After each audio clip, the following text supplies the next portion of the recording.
Imagine a man who was trapped inside his own body, a prisoner in a shell of flesh that refused to obey his commands. Imagine a man who was told he had only 2 years to live, a man who could not walk, could not speak, could not even blink without immense effort.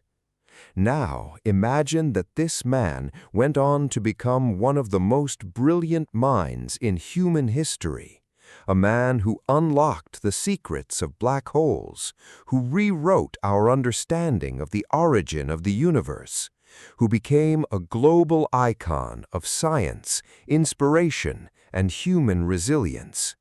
This is the story of Stephen Hawking, a man who defied every limit that nature placed upon him, a man who explored the farthest reaches of the cosmos from a wheelchair, a man who became a symbol of the triumph of the human spirit over the most crushing adversity. But here is what most people do not realize about Stephen Hawking. The man who taught us to look at the stars was a man who spent his entire life struggling with the darkest questions of existence, a man who faced his own mortality every single day, and a man whose greatest battles were not fought in the realm of physics, but in the depths of his own soul. To understand Stephen Hawking, you have to go back to the beginning, to a quiet suburb of London, where he was born on January 8, 1942. The date is significant because it is exactly 300 years to the day after the death of Galileo Galilei, the great astronomer who had dared to challenge the Church's view of the universe. It was as if the spirit of Galileo had been reborn in this fragile, curious child. His parents, Frank and Isabel Hawking, were both Oxford-educated intellectuals. Frank was a medical researcher, and Isabel was a secretary who had also studied politics, science, and economics. They were an eccentric family, deeply unconventional, and they encouraged their children to think independently and pursue their intellectual passions. They lived in a large, cluttered house filled with books, and they spent their evenings engaged in lively debates about politics, science, and philosophy. Stephen was the eldest of 4 children, and he was a bright, curious boy, but he was not a prodigy. He was an average student, a boy who was more interested in building models and playing games than in studying for exams. Hawking was a restless and adventurous child. He loved to climb trees, to explore the countryside, and to take apart clocks and radios to see how they worked. He was fascinated by the universe, but he was also fascinated by the mundane. He had a voracious appetite for knowledge, and he read everything he could get his hands on. He was particularly drawn to the works of Bertrand Russell, the great philosopher and mathematician, and he spent hours pondering the nature of existence. He was a boy who was not afraid to ask the big questions. He was also a boy who was deeply competitive. He wanted to be the best, to be recognized, to be admired. He was driven by a desire to prove himself, a desire that would sustain him through the darkest times of his life. Hawking was accepted to University College, Oxford, where he studied physics. He was not a diligent student. He was bored by the curriculum, and he found the work too easy. He preferred to spend his time rowing, drinking, and socializing. He was a young man who was not yet aware of his mortality. He was a man who believed he had all the time in the world. In his second year, he was diagnosed with a mysterious illness. He had become increasingly clumsy, and he had a tendency to slur his words. He had lost his coordination and was unable to perform even the simplest tasks. The doctors at Oxford were baffled. They sent him to St. Bartholomew's Hospital in London, where he was given a devastating diagnosis. He had amyotrophic lateral sclerosis, or ALS, a degenerative motor neuron disease that would gradually destroy his ability to control his muscles. He was told that he had only 2 years to live. The news was a blow from which he never fully recovered. Hawking was just 21 years old when he received the diagnosis. He was a young man with his entire life ahead of him, and suddenly that life was cut short. He was devastated. He fell into a deep depression, refusing to eat or speak. He spent his days in a state of despair. He began to drink heavily, and he stopped attending lectures. He had lost all hope. He was a man who was facing his own death, a man who was not yet ready to die. He had not yet achieved anything. He had not yet made his mark on the world. He had not yet done anything that would make his life meaningful. He was a man who was trapped in a body that was betraying him. He was a man who was running out of time. The turning point in his life came in the form of a woman. Her name was Jane Wilde, and she was a graduate student in languages. They had met at a party, and she was immediately drawn to his intelligence and his wit. She did not see a dying man.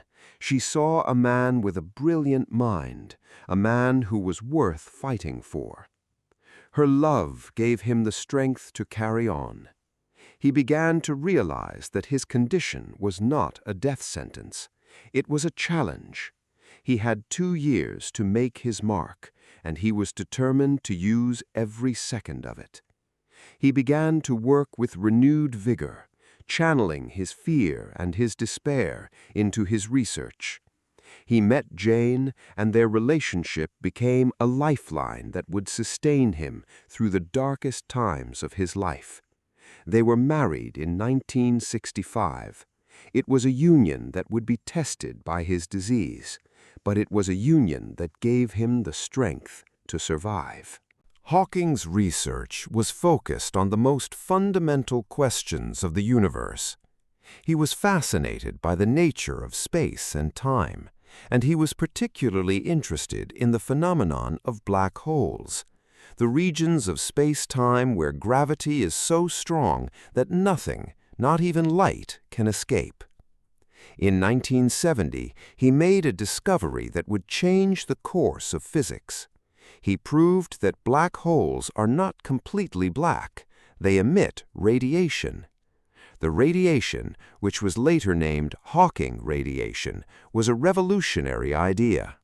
It demonstrated that black holes are not eternal. They eventually evaporate and disappear. The discovery was a breakthrough, one of the most significant contributions to physics in the 20th century.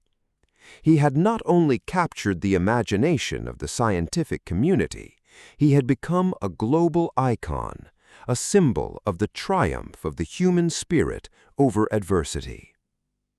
But his success did not bring him happiness. His personal life was a minefield of emotional complexities and contradictions. He became increasingly dependent on his wife Jane, who was forced to care for him while also raising their 3 children. His condition was deteriorating rapidly. He could no longer feed himself, dress himself, or even write. He relied on a computer and a speech synthesizer to communicate, a system that allowed him to select words with his cheek movements. The marriage was strained, and it eventually collapsed. He met a nurse named Elaine Mason, who became his second wife. She was a demanding and controlling woman, and their relationship was often turbulent. He later divorced her as well. He was a man who was deeply dependent on others, and he was often frustrated by his own helplessness. He was a man who was unable to form lasting, intimate relationships. He was a man who was caught between his desire for independence and his need for support. Hawking was a man of contradictions.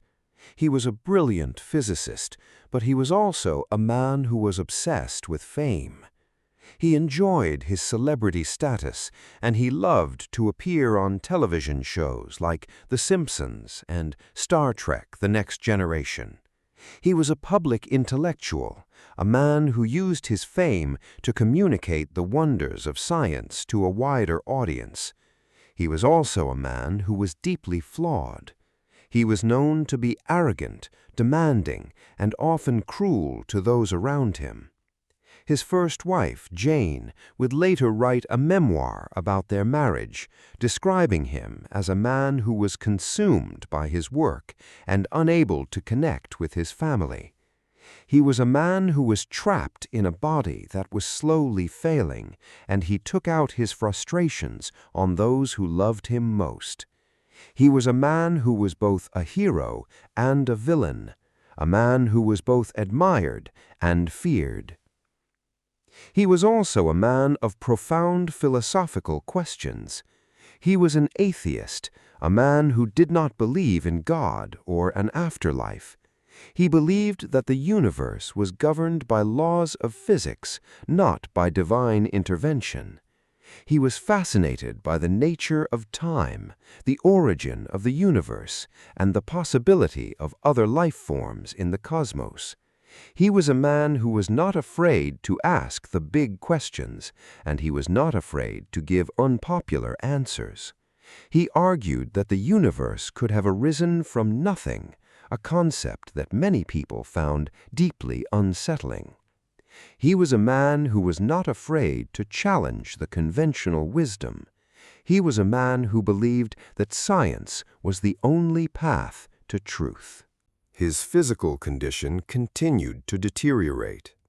By the 1990s, he had lost the use of his hands, and he relied entirely on a computer system to communicate. He was confined to a wheelchair, and he could only move his cheek muscles. He was a man who was trapped in a body that was no longer his own. He was a man who was forced to rely on others for everything, from his meals to his bathroom needs. He was a man who was constantly faced with his own mortality, a man who was forced to confront the reality of his own death every single day. But he never gave up. He continued to work, to write, to inspire. He published A Brief History of Time in 1988, a book that became an international bestseller and introduced millions of people to the wonders of cosmology. He became a global icon, a man whose name was synonymous with genius, resilience, and the triumph of the human spirit. But there was a loneliness at the heart of his life. He was a man who was surrounded by admirers and yet isolated by his disease. He was a man who was unable to connect with others in the way that most people do. He was a man who was forced to communicate through a machine that could not convey the nuances of his personality. He was a man who was separated from the world by a barrier of flesh and bone. He was a man who was both an inspiration and a reminder of the fragility of life. He was a man who was defined by his struggle, and his struggle defined him. In 2018, Hawking passed away peacefully at his home in Cambridge. He was 76 years old, a man who had defied every expectation, a man who had lived decades longer than any doctor had predicted. His death was met with an outpouring of grief and admiration from around the world. He was celebrated as a man who had changed the world, a man who had inspired millions to look up at the stars and wonder. He was mourned by his family, his friends, and his colleagues. He was a man who had achieved immortality, not just through his work, but through the power of his story. He had proven that the human spirit can overcome any obstacle, that the mind is more powerful than the body, and that it is possible to achieve greatness even in the face of the most crushing adversity. The legacy of Stephen Hawking is one of the most powerful and enduring in human history. He has been called the greatest scientist of his generation. He has been celebrated as a secular saint and a symbol of human resilience. He has been honored with the Presidential Medal of Freedom, the Copley Medal, and the Albert Einstein Award. He was a member of the Royal Society, and he was a Fellow of the American Academy of Arts and Sciences. He was a man who was celebrated by the scientific community, the media, and the public. He was a man who was not just a scientist, he was a symbol of hope. His legacy is more than just his scientific discoveries. He taught us that the universe is a place of immense mystery and wonder. He taught us that the greatest mysteries are the ones we have not yet solved. He taught us that science is not just a collection of facts, but a process of discovery, a journey that never ends. He was a man who believed in the power of reason, the power of curiosity, and the power of the human mind.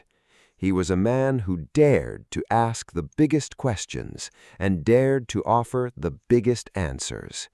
He was a man who was not afraid to be wrong, a man who was not afraid to change his mind. He was a man who was not afraid to be human. He was a man who was not afraid to be alone. Why should someone born today still care about Stephen Hawking? Because his life is a testament to the power of the human spirit. It is a story of a man who was told he had only 2 years to live, and who used those 2 years to change the world. It is a story about the importance of intellectual curiosity, the importance of perseverance, and the importance of never giving up. It is a story that reminds us that our physical limitations do not define us. Our minds, our hearts, our spirits, our dreams, these are the things that make us who we are.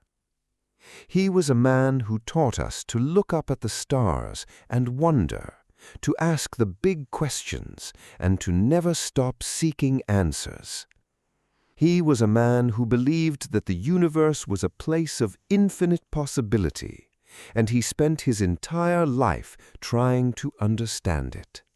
And in doing so, he gave us all a reason to hope, a reason to dream, and a reason to believe in the power of the human mind. He was a man who became a symbol of the best of us, a man whose story will be told for generations to come. He was a man who looked into the abyss and did not blink. He was a man who danced with the stars. He was a man who showed us that we can achieve anything if we have the courage to try.